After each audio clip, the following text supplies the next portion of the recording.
जहां पर भी हैं, समाज जीवन के हर क्षेत्र में भी आने वाले समय में हम कैसे नेतृत्व देकर फिर से एक जन आंदोलन खड़ा कर सकते हैं, उस दृष्टि से आज का यह छात्र नेता का सम्मेलन यहाँ जयपुर में आयोजित हो रहा है।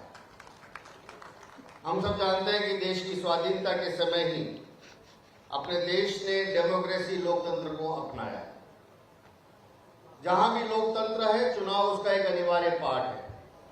लोकतंत्र का अर्थ यही है कि लोगों के द्वारा लोग अपने लिए एक व्यवस्था चुने, तो उसके लिए चुनाव आवश्यक है।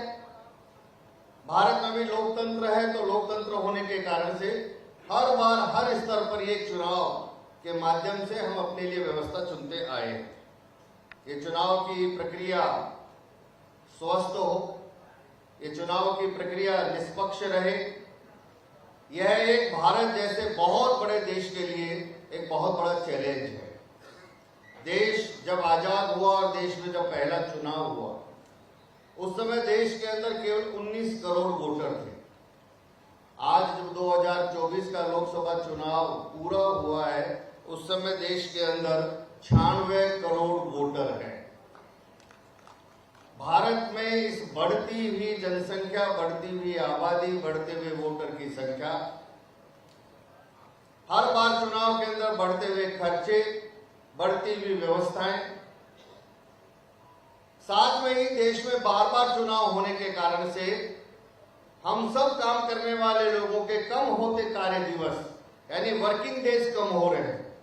इन सबको ध्यान में रख करके देश में एक डिबेट, एक बहस शुरू हुई है कि फिर से देश में क्या एक साथ चुनाव हो सकते हैं क्या। ये विषय कोई नया नहीं है, अभी इसका थोड़ा उल्लेख सुनील जी ने किया। ये कोई नया विषय नहीं है। भारत में पहले 4 जनरल इलेक्शन 52 से लेकर 67 तक 20 साल लोकसभा और विधानसभा के चुनाव एक साथ ही होते थे। बाद में राजनीतिक अस्थिरता के दौर ने जिस प्रकार से हम सब जानते हैं, इंदिरा गांधी जी देश की प्रधानमंत्री बनी, कई कांग्रेस के नेताओं से उनके संबंध अच्छे नहीं थे, कई राज्य सरकारों को उन्होंने भंग करना शुरू किया, देश में आपातकाल लगाया।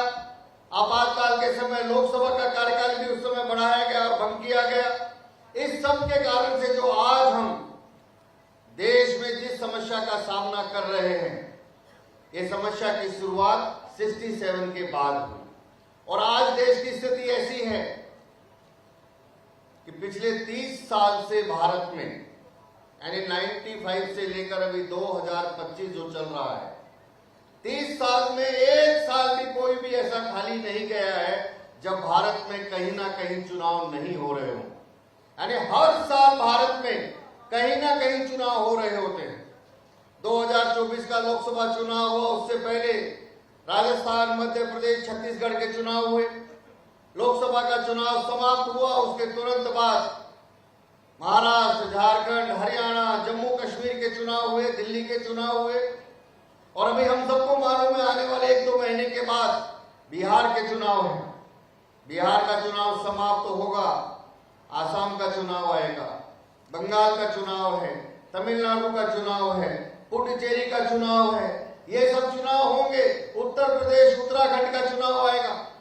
यानी हर साल भारत में कहीं ना कहीं चुनाव होने के कारण से